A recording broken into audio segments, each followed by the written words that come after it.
CR920P is miles better than the CR920.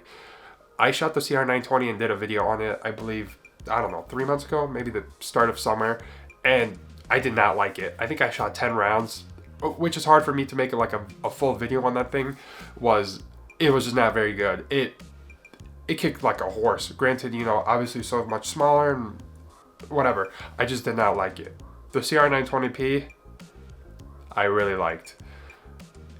Yeah, it made me almost want to get a CR920P and kind of replace the X Macro, but the X Macro just fits my hand better.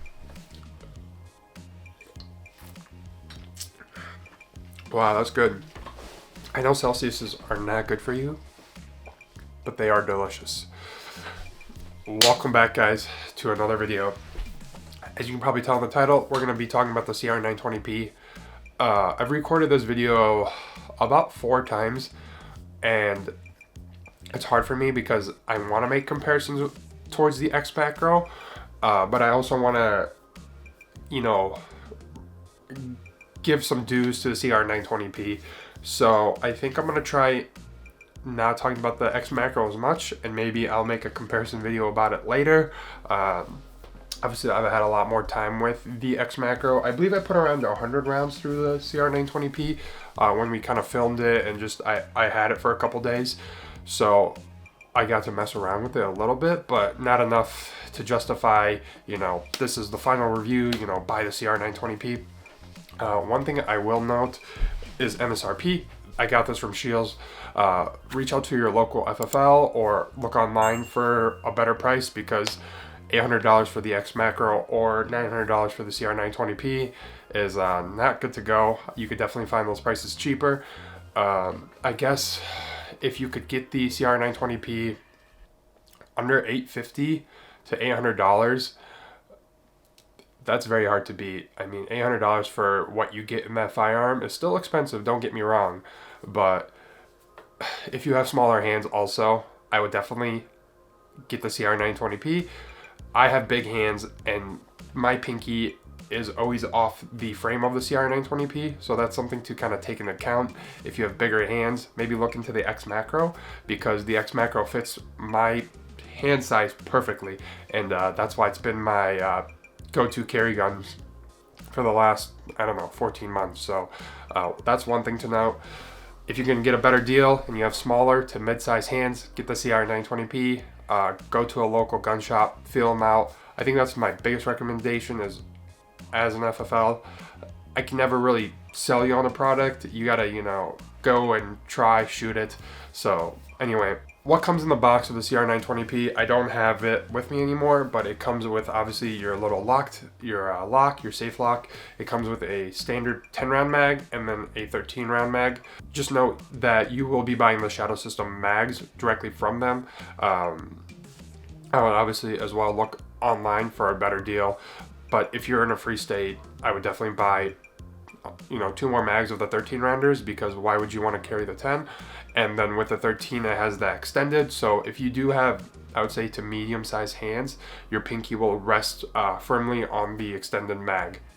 So that's one thing to note that I liked versus I didn't like. I would say the CR920P shot, I don't know what it was about it, but it definitely shot flatter than the X Macro. But then the thing was, my pinky was hanging off the CR920P, so it was weird. It was like a weird dynamic. This is more of a first impressions video, guys. I'm just kind of putting that information out. I know the CR920P is a newer firearm to the market, maybe 4 months, maybe 6 months. I'm not 100% sure, but it was weird for me because the X Macro was everything I've wanted.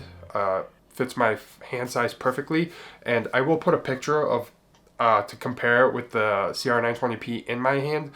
Once you take out that 13-round mag, I have 3 fingers on the firearm, and it was awkward. So I don't know, and I just like the idea of always carrying higher capacity. So the 17+1 in the macro is always more intriguing to me, but I know everyone has different needs and wants. So I'm also bigger, so concealing either the X Macro or the CR920P is the same to me. So yeah, I'm not sure. I definitely want to give due to the CR920P. I love Shadow Systems, the way they make their firearms. We did shoot the Elite version, so it had the, I would say, weight reducing cuts on the slide, and it had the nice serrations on the top and left and right side of the slide. So I think they make phenomenal handguns. One thing to note is the trigger. I've never been the biggest fan of the Shadow Systems triggers. Be patient with it if you do pick it up. I would weigh around 300 to 350 for it to kind of break in, and it's, you know, a smaller handgun. I know my CR920 took anywhere from 350 to 400 for it to kind of have that nice crisp trigger. And I just not the biggest fan of curved triggers. I don't know what it is, but I just like, granted the X Macro is a little bit flatter, has that a little bit of a curve, but it's definitely more flat, a flatter trigger, and that's just preference. So yeah, let me know, guys, if you wanted to see more on the CR920P versus the X Macro. I definitely plan on doing a video comparison between the two.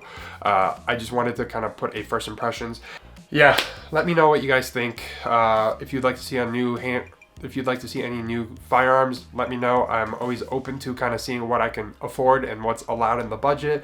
And if there's any suppressors that you would like to see that are coming, I know there is the Cat White Bread coming out in November. So I might wait. I've thought about picking up a Velos low back pressure and doing a video on that, or some of the poloniums. I'm not 100% sure. The funding is kind of low, so if you did enjoy the video, consider subscribing, sharing. Let me know what you guys think, which one you'd pick up versus if you'd pick up the CR920P, or if you've already picked it up. But yeah, thank you guys so much for watching. I will see you guys next time.